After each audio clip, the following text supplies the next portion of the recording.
Alright mbukele Zwide production nguzwide wasehluhluwe angibingelele ngikwamukele kwishow yethu la esithi khona sifuna ukwazi suke sifuna ukwazi izinto eziningi ngehlukahlukene la suke sifuna ukwazi khona mhlawumbe uma ukuthi uhlala emgwaqeni wafika kanjani yini ewenze wahlala emgwaqeni mawukuthi khona inkinga onayo ufisa ukuyikhuluma nathi ukhulume nabantu konke lapho sifuna ukwazi njengamanje nginoseswami yaphila Ngiyaphila kanjani? Ngikhona sesiwami. Ngiyaphila. Mhlawumbe ubingelela ababukele emakhaya ubatshela ubani okwabani obabingelelayo. Sanibona bakwethu igama nguNelisiwe kaMlifi Sibongo. Yes. Kuphi nendawo? Khona la eThekwini ku Albert Park. Oh. Yes. Yeah, uhlala khona la eThekwini. Khona la eThekwini. Yes. Yeah. Konje saxhumana kuphi Facebook noma ku TikTok? Ku TikTok. Ku TikTok. Yeah. Ngiyakhumbula size siyofika ku WhatsApp ngitshela cha Zwide ngiyafisa ukuzokhuluma nabantu. Ngoba ingane engakhala ifele embelekweni. Yes. Kodwa ke angifuni ukukukhulumela. Mhlambe nje ukutshela umuntu ekhaya ukuthi namhlanje la ku Zwide production yini lo othi ufuna siyazi. Ngizile la ngikhalile kubafo ngikhuluma naye because of history yami impilo engikhule ngayo because of the situation enguyo so ngiyafisa ukuthi ngisizakale ekuthenini ngibe right empilweni because impilo engikuyo ayikho rightness so kangangokuba ngizokha kancane because isitori sami side kakhulu ngaba phela the whole week ngile ngikhuluma ngaso so anginakhaya so umzali wami wangilahla kuna 2 weeks born ukhona yaphila kodwa she doesn't care uyangazi ngiyamazi so nga end up sengithi enhlizweni yami angiyeke ngikhohlwe uye but it's a pain because sengize ngathola i-depression ekutholeni kwami i-depression ngithatha i-medication e-Addington for i-suicidal thoughts so cause isize yalidela kwilo kuma-thoughts okuzibulala so kangangokuba ngiyacabanga ngihlela ngihomeless yonke leyo nto because awukwazi ukuforce umuntu akuthande ebengakuthandi so kangangokuba manje ngiyayizamela impilo anginayo matric ngino grade 10 ngagcina ka grade 10 because umamkhulu wami wangikhulisayo washona 2007 ngiye ngisho ukuthi ukube kuthiwa usakhona yena ngabe mhlawumbe ngikude nempilo ngabe mhlawumbe ngi-right so for now I'm trying my life ukuthi nami ngiyithole ngi-right security for now ngikhona itohe ngelibambile but only for 4 days so I pray kuNkulunkulu ukuthi ngase angangivezela another thing ezokwenza ukuthi ngiphile more because angikho satisfied angikwazi ukuthi la ngihlala khona ngiyarenta kufanele ngithenga ukudla sometimes ngize ngithathe le mali le yokusebenza ngirente ngayo bese ngi-end up sengasakwazi ukuthi ngithenge ukudla ngilale ngendlala ngidefault amaphilisi because angikwazi ukuthi ngiphuza amaphilisi without ukuthi ngibe nento engizoyidla empilweni so kangangokuba ngitrayile ukufuna usizo ngapha nakapha ngikhulume nabantu hayi banye bathembise abanye bathathe advantage yabo nje yonke leyo so for now ke benginesifiso sokuthi engazothi uNkulunkulu angangisiza because ngilo muntu lo manje osesitshelile ukuthi ukuzibulala akusizi but because isifo esikhona kumina mase sifikile ukuthi lama voices mesefikile ngenza show futhi ngaleso sikhathi leso ukuthi ngiyazibulala ngi-end up sengijika lapha e-Addington mhlawumbe ngivalelwe ngaphakathi laphana ku-psychiatric ward ngivalelwe ngaphakathi for a month ngithithwa-ke njengoba bengishilo ukuthi ngithithwela for i-suicidal thoughts ngoba namhlanje enye into ngishawa ufila lonely because kubuhlungu ukuphila ungalutholanga uthando lomzala nokungabi nakhaya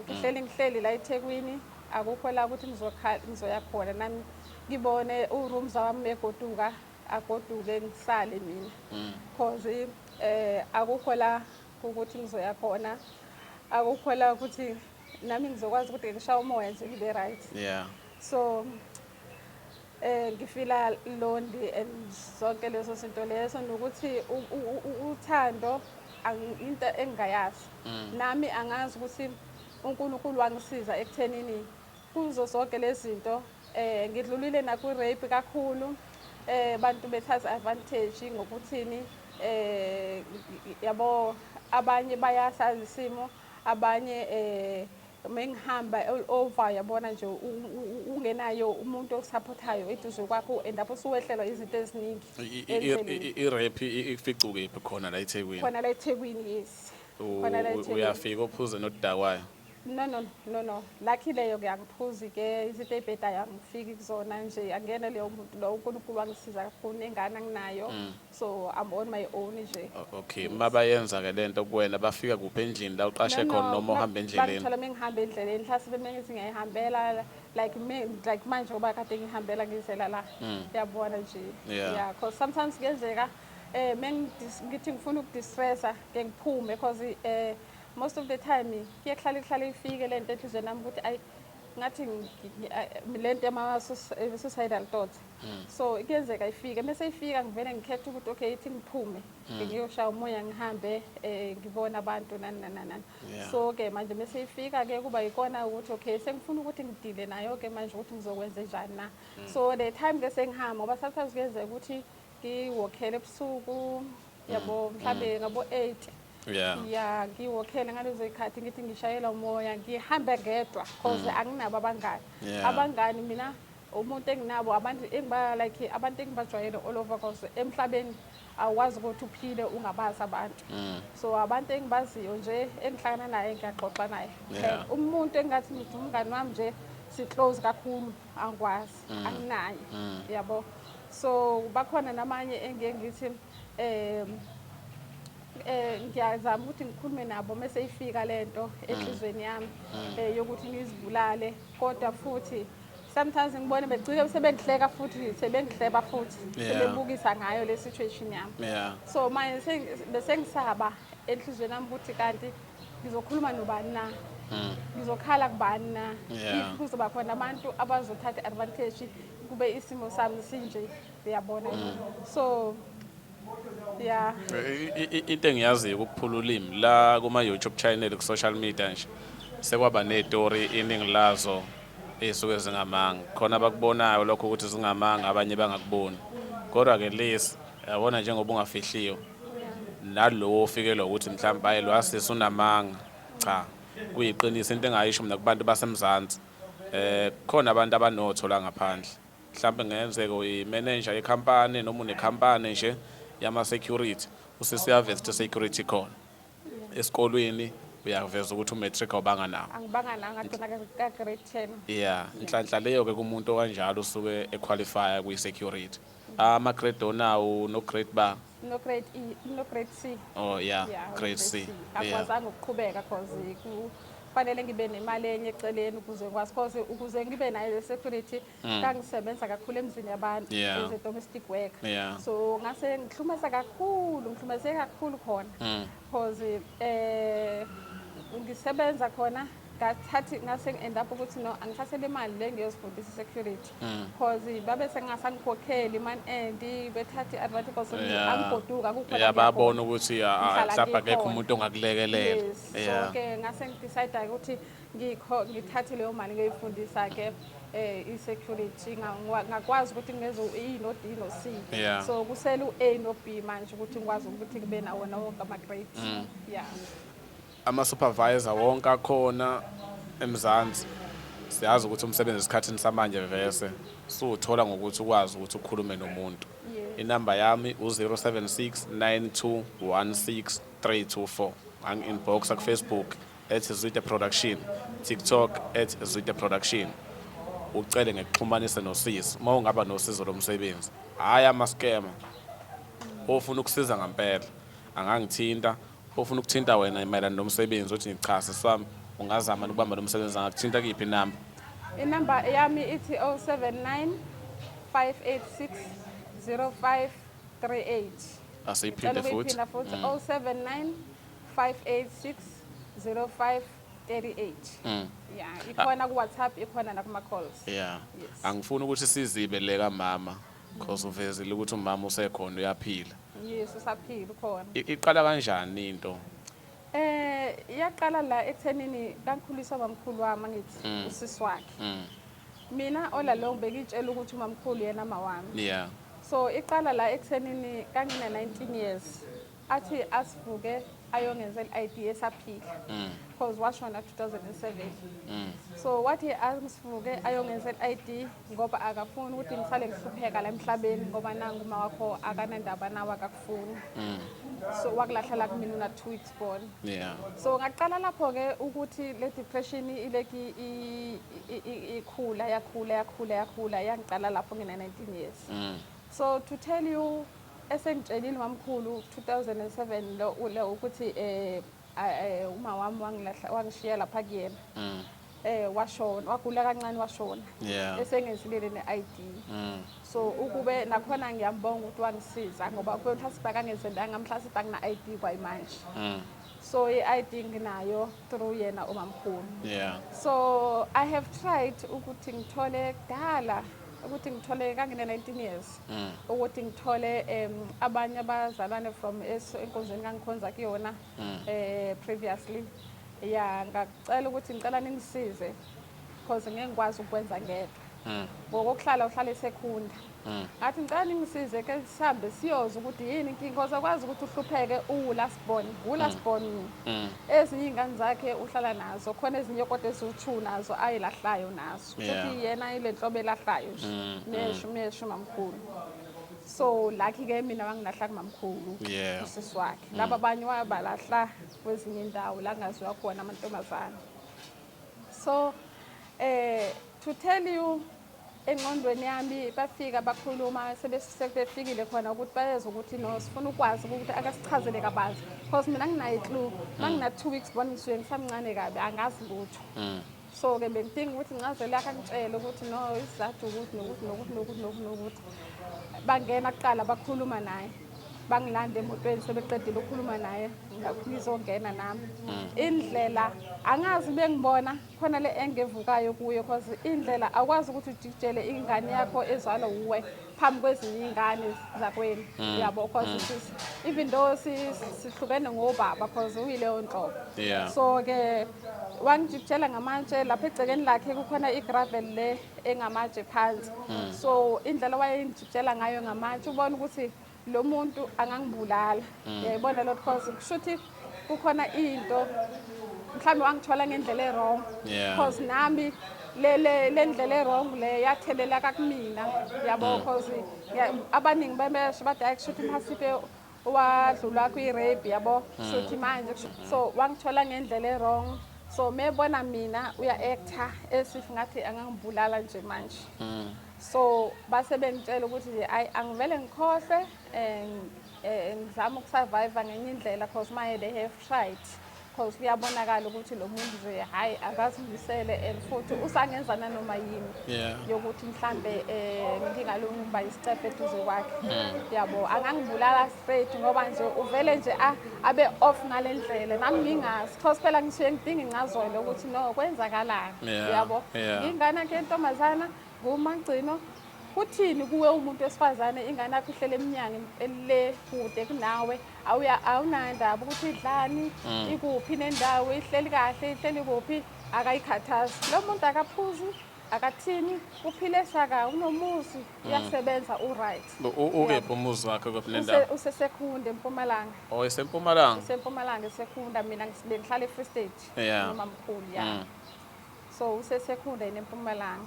So nje manje mangathi uthola ithuba lokuthi ngelinye ilanga ukuyokhuluma naye. Angisafisi ngayitshela inhliziyo nami ukuthi angisafisi because since lento ukuthi angijikijele ngamatshe ngayo kanje ngina 19 years phambi kwengane zakwethu leyo nto yangenzela isilonda kangangokuba ngiyahluleka nokuthi ngihile kuso. Engidinga ukuthi ngisafisa ukuthi uNkulunkulu angisize ukuthi ngihile because i-picture i-trauma ayifaka kumina ngale yabo i-picture isadlala le ngqondweni yami ukuthi how come umzali wakho umagcino wakhe uyingane yakhe yentombazana akujikijele ngamatshe umenzeni ngoba phela ngina 2 weeks born ngisamncane kabi angazi lutho ngoba ngisho noma kuthiwa ingane yakhe seyindala awuna ukuthi uze uyilahle because nakade kuhlupha or whatever because kuyahlala phansi ukukhuluma izinto zilunga because nami 2 weeks born lo angilahla ngawo angisazi isizathu kodwa akafune ukukhuluma. So ngimfosile kaningi ukukhuluma naye manje sengithe nje ngifuna ukuthi ngiqhubeke nempilo yami mina ngizilungise mina uNkulunkulu angisize ukuthi ngihile cause I ipain iningi enhlizweni ngiyahluleka ukuhila ngifisa ukuthi kudlule nje nami ke ngibe happy because ihappiness into engayazi empilweni yami yabo into engayazi sometimes ngibe nami umbuzo ukuthi why mina why kade ngadlula why kakumele yabona that's why mhlambe sometimes uzothola ukuthi ngi-end up sengifikela ilama voices lapho ukuthi hayi angivele ngiqede because vele I don't have anybody I don't have umndeni angina because baba mangibazi baba mangimazi kade angcono ukuthi uyangitshela ukuthi hayi baba wakho ubani ba uyabona kodwa ngoba manje akafune kwakukhuluma lutho uyabona angikwazi ukuthi ngimforce ke because shooting yabathi abaningi shoot wangithola ngendlela wrong uke waveza ukuthi kuyenzeka ulala ungadlile kuyenzeka yes bengingafuni ukuthi izwakale ngami le kodwa angifisi ukuthi isale bengingafuni ukuthi izwakale ngami kodwa ngiyakhumbula ukuthi besingakayisebenzisa ikhamera wakuveza ukuthi ukulala ungadlile ngisho kanjena ngiyazi ukuthi khona abantu abanothando la ngaphandle okay nansi into engayibophezela ngayo mune rice i10 yempuphu lokho nakho ongakuhlanganisa kuplastic ikakhulukazi mhlawumbe ngathi 10 yerice noma i10 yempuphu amafutha mawuseThekwini uthi ngichazwe nayi 10 yempuphu i10 yempuphu ngempela ayimali 10 yempuphu ngempela ngiyibophezela ngagibela ngihambe ngilande eThekwini ngoyibeka endlini mhlambe kube nomunye othi nayi rice ngilande nayo ngiyibeka endlini amafutha ngikulande ngikubeka endlini uthe uhlala kephi ngihlala lapha ku-Albert Park Street eseduzana okusho ukuthi uma ngathiwa khona umuntu othi nayi 10 yerice nayi 10 yempuphu namafutha lokho nalokho ngiyakuthatha mina mase kuhlangene ngiya-request i-Uber sihamba siyakulethela noma sihlangane edrobheni ngiyakunikeza ichanazi bese ngikwazi ukuthi ngihlanganise onamandla futhi ukuthi athi chaza into ngithathe esambeni siye kuyo usisi ngqo alethe leyo 10 yerice noma leyo mpuphu angangithinta sizohamba sikusisi somnikeza uma ufuna ukufonela yena umthetho ozilande nayi 10 yerice uzomfonela umnikeza kodwa into engayisho engicela kakhulu ngizothi 10 rand ono 10 rand 20 rand 50 rand nonamandla umeno 100 siqale silekelele kuleyo kudla abanye basalungisa indaba yomsebenzi imali ngicela nifake eksisi ngizothi abayifake kuwena ngoba ama 10 rand engisawathatha kwamanje akamfethu uBhebsoduma ungangifonela uma uthanda ukufonela mina ungitshela ichazwide na 100 rand ngithanda ukunikeza usisi ngikunikeza i-account yakhe noma inamba yakhe umfonele umnikeze lo 100 rand noma 50 rand yabo uma ufuna ukungithatha sihambe sekuye noma kuthiwa ngibhiza kangakanani ngizozama ukuthi ngithatha sihlangane sihambe sekusisa umnikeze lo 100 rand umnikeza wona kodwa into ebaluleke kakhulu umsebenzi ngithi angiphakamele leyo kudla ngoba kwesinye isikhathi awukho umfutho ukuthi uhambe uyofesa uma uzizwa ukuthi ulambile esiswini yebo le nto leyo kodwa nje into engayibophezela kuyona ukuthi umuntu umethi nayi 10 yerice cha ngingayiqoqa bese ngenza short ngiyiletha kuwena kungathiwa nayi 10 yerice ngiyithathe ngiyivule sengiyidlela yabo ukubalekisa ibusiso kokwenza lokho yabo nje angazi ukuthi ngathini ngathini sake sakhuluma wayiqoqa but bengingazi ukuthi kube kufike nala olala khona ungazi ukuthi uzolala uhlini khona nokuthi sengamukela yabo because sometimes njengoba ngisho kona lelitoho engilitohozayo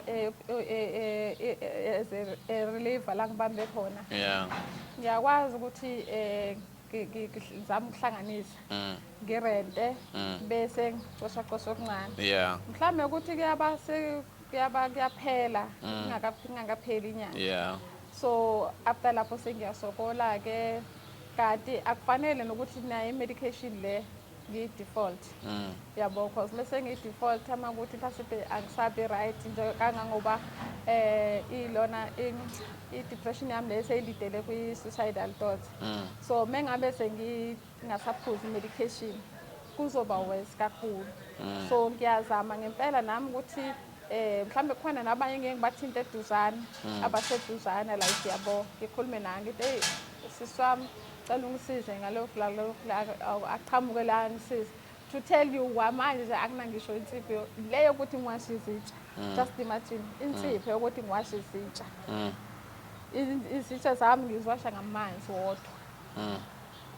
Ayikho into engizoyenza kodwa nginokuthi ngoba ngiyakholwa kakhulu and ngiyakholela uNkulunkulu nginethemba ukuthi ngelinye ilanga uNkulunkulu uzoguqula impilo yami nami ngizoba right perfect ngendlela le engifisa ngayo because ngikulwile ukulwa emhlabeni ngilwela impilo yami ukuthi nami ngisaba bengibe right.